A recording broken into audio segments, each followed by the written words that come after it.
Hello everyone. जैसा आपको पता है कि यूपी ट्रिपल एस सी की वैकेंसी आ गई है जिसका नाम है AGTA। इसको बोलते हैं एग्रीकल्चर टेक्निकल असिस्टेंट। ठीक है, असिस्टेंट की पोस्ट टेक्निकल असिस्टेंट बोलते हैं और ये कंडक्ट करता है यूपी ट्रिपल एस सी। तो आपको ध्यान में रखना है सबसे पहली चीज़ कि ये एग्ज़ाम कंडक्ट कौन कर रहा है, यूपी ट्रिपल एस सी। क्योंकि इससे हम लोग एनालाइज करेंगे इसके पेपर्स को। ठीक है, एनालाइज करेंगे इसके पेपर को। अब यूपी पीएससी का जो पेपर होता है उससे हम लोग ये जज नहीं करेंगे कि एजीटीए का पेपर कैसा आता है। ठीक है, तो हम लोग को एजीटीए का पेपर यूपी ट्रिपल एससी के हिसाब से एनालाइज करना है। सबसे पहले देखो फटाफट देख लेते हैं ना कि इन लोग इस बार पूछने क्या वाले हैं। पिछले साल से पैटर्न चेंज है, पिछले साल मतलब लास्ट जो एग्ज़ाम हुआ है उससे ये पैटर्न चेंज है। ये 3 पार्ट में इस बार पूछ रहे हैं आपको, पार्ट 1, पार्ट 2, पार्ट 3। 3 पार्ट में पेपर है। पेपर 100 मार्क्स का है और 100 क्वेश्चंस भी है। ठीक है, ये सब आपको कोई दिक्कत नहीं होनी चाहिए, ये आपको पता ही होगा। 100 क्वेश्चंस है, 100 मार्क्स का है। ठीक है, इसको कैसे देखो डिफाइन किया है इस बार, इसको ना और अच्छे से बाइफकेट कर दिया है, तोड़ दिया है। क्रॉप साइंस से देखो ये बोल रहे हैं 25 क्वेश्चंस पूछेंगे। बायोटेक्नोलॉजी से वो बोल रहे हैं कि 10 क्वेश्चन पूछेंगे। सॉइल वाटर कंजर्वेशन से 15 क्वेश्चंस, एग्रीकल्चर एक्सटेंशन से 5 क्वेश्चंस, एग्रीकल्चर इकोनॉमिक्स से 5, डेयरी एंड एनिमल हस्बेंड्री से 5 और आपको कंप्यूटर से 15 और जनरल आपको information related to Uttar Pradesh से जो आप इसको बोल सकते हो उत्तर प्रदेश का जीके। ठीक है, इसको आप बोल सकते हो यूपी का जीके। ठीक है, इससे आपको 20 क्वेश्चन पूछ रहे हैं। एग्ज़ाम में आप यहाँ पे देखोगे तो ये 120 मिनट का पेपर है, 100 क्वेश्चंस पूछ रहे हैं। ठीक है, ये जो आप देखोगे यहाँ तक एग्रीकल्चर 65 क्वेश्चन पूछ रहे हैं और यहाँ पे आप देखोगे कंप्यूटर 15 क्वेश्चन पूछ रहे हैं और यहाँ पे आप देखोगे जीके 20 क्वेश्चन पूछ रहे हैं। ठीक है, अगर आप एफओ का प्रिपरेशन कर रहे हो और अगर आप पीईटी दियो, सबसे पहले तो इसका एलिजिबिलिटी देख लो यार। एलिजिबिलिटी में क्या है ना कि आप ना पीईटी दिए होगे, पीटी क्वालिफाइड होने चाहिए। ठीक है, अब पीटी का कट ऑफ क्या है वो डिसाइड अभी करेंगे। अभी जो ये 25 रुपये वाला फॉर्म भरोगे ना तो इसमें आपको कट ऑफ डिसाइड करेंगे कि उन लोग कितने लोगों को बुलाना है, क्या करना है। बेसिकली पॉजिटिव मार्क्स रहेगा तो आपको बुला लेंगे, वो आप मत देखना कि आपका 5 मार्क्स है 10 मार्क्स है। पॉजिटिव मार्क्स रहेगा तो बुला लेंगे, पीटी क्वालिफाइड रहेंगे और उसके बाद आपको ये बुलाएंगे एग्ज़ाम के लिए। तो एग्ज़ाम जो होगा ये काइंड ऑफ इसको आप बोल सकते हो मेंस और ये जो पीटी था वो प्रीलिम्स। ठीक है, तो प्रीलिम्स तो आपने दे ही लिया होगा और अगर आप नहीं दिए होगे तो आप एलिजिबल ही नहीं हो इस एग्ज़ाम के लिए। ठीक है, पीटी अगर दियो तभी एलिजिबल हो। ठीक है, एलिजिबिलिटी क्राइटेरिया चेक कर लेना। हम लोग एलिजिबिलिटी क्राइटेरिया के बारे में अभी बात नहीं करें, हम लोग बात करें कैसे इसको पढ़ना है, कैसे एस करना है। ठीक है, तो देखो ये जो 65 क्वेश्चन है ना ये बेसिक्स रहेगा यार। ठीक है, बहुत ज़्यादा टफ नहीं रहने वाला है क्वेश्चन। यूपी ट्रिपल एससी का क्वेश्चन इतना ज़्यादा ट्रिकी नहीं होता जितना ट्रिकी एएफओ का पेपर होता है।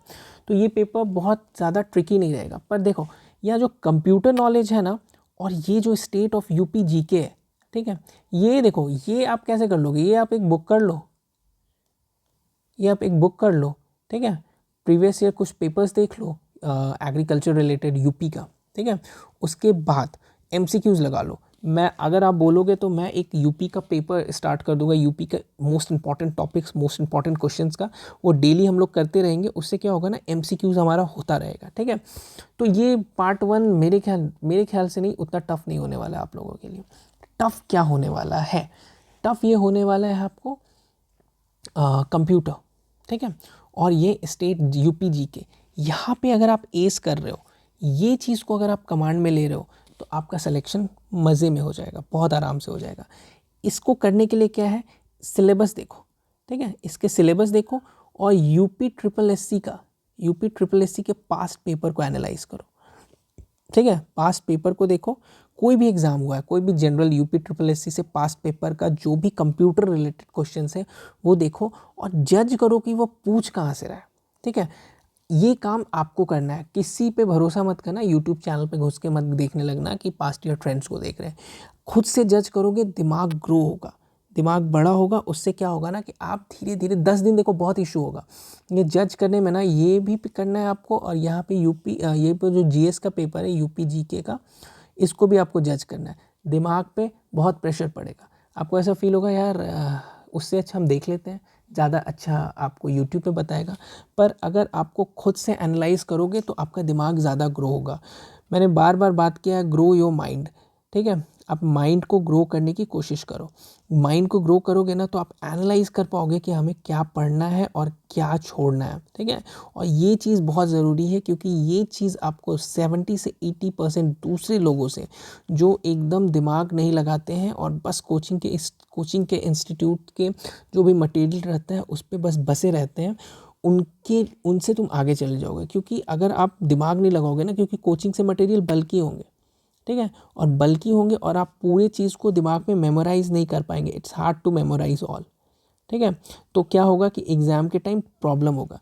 पहले सिलेबस को कंप्लीट कर लो, टाइम बचेगा। उसके बाद जो भी आपको, जिससे भी आपको लगे कि नहीं यार उसका मैं पेपर पढ़ूंगा, उसका मैं चीज़ें पढ़ूंगा, वो आप कर लेना। पहले स्टार्ट आप कैसे करना, पहले आप खुद से स्टार्ट करना, खुद से एनालाइज करके, ठीक है। और फिर मैं जो वीडियोस बनाऊंगा, अगर आप बोलोगे तो देखो कमेंट सेक्शन में रहेगा, कमेंट्स रहेगा उस लेवल का कि मुझे ऐसा फील होगा कि मुझे बनाना चाहिए तभी बनाऊंगा, नहीं तो मैं आप खुद से करना, नहीं तो आप जैसे भी आप अपना अरेंज किए होगे वो करना। तो यहाँ पे क्या है, यहाँ पे आपको खुद से एनालाइज पहले करो, अप्रॉक्स एटलीस्ट, ठीक है, एटलीस्ट 10 डेज एनालाइज करो। किन चीज़ों को, यूपी जीके को एनालाइज करो, किस किस क्षेत्र से पढ़ना है, किस किस जगह से पढ़ना है। और फिर आप लोगों को पढ़ना है कंप्यूटर को एनालाइज करो कि कौन कौन से पार्ट से आ रहे हैं। जैसे MS एक्सेल हुआ, हाँ, MS वर्ड से क्वेश्चन आ रहे हैं, ऐसे करके बाइफर्केट करो, एक नोट्स बनाओ, ठीक है, एक नोट्स बनाओ, कंप्यूटर का नोट्स बनाओ, ठीक है। फिर आपको कंप्यूटर का नोट्स बनाने के बाद आप इसका नोट्स बनाओ, क्या बोलते हैं, यूपी जीके का। और आप यहाँ पे एक बुक को कंप्लीट करने की कोशिश करो अकॉर्डिंग टू सिलेबस। एजी का क्या करना है, अकॉर्डिंग टू सिलेबस एक बुक कंप्लीट करने की कोशिश करो। एग्जाम का टाइम अभी डेट नहीं आया है, उससे पहले आप ये सब कंप्लीट करते जाओ। मेजर ध्यान आपको इसमें और इसमें देना है, क्योंकि ये मेक और ब्रेक रूल रहेगा। देखो 65 क्वेश्चन है ना, आप कोई लड़का बहुत पढ़ेगा ना तो उसमें 50 लाएगा। आप बहुत एवरेज पढ़ोगे ना, क्योंकि आप पहले से तैयारी कर रहे हो, तो मे बी आप 44-45 लाओगे, ठीक है। पर ये बंदा जो 50 ला रहा है, वो बंदा यहाँ पे यूपी के जीके में गोल हो जाएगा, ठीक है, अगर वो अच्छे से नहीं किया तो आपको यही एज करना है कि इन दोनों को भी उसी लेवल से लेके चलना है जैसे एग्रीकल्चर को लेके चल रहे हैं, ठीक है। तो मेरा मोटिव यही था ये बताना इस पूरे वीडियो में कि आपको जीके और इसको कैसे एनालाइज करना है। 10 दिन अपने दिमाग में आपको एनालाइज करना है, यूपी के पास्ट पेपर को खोजना है, खरीदना है, जहाँ मिले वहाँ से निकालना है और उसको ट्रेंड में लाना है कि भाई क्वेश्चंस पूछते कैसे हैं, क्या पूछते हैं, क्या नहीं पूछते हैं, ठीक है। एनालाइज कर लोगे, फिर हम लोग मिल के एनालाइज करेंगे और देखेंगे कि क्वेश्चंस कहाँ से पूछते हैं, ठीक है। चलो, थैंक यू सो मच। कोई भी प्रॉब्लम हो, कोई भी चीज़ पूछना हो, बताना हो, कमेंट सेक्शन में बताना, ठीक है। चलो बाय।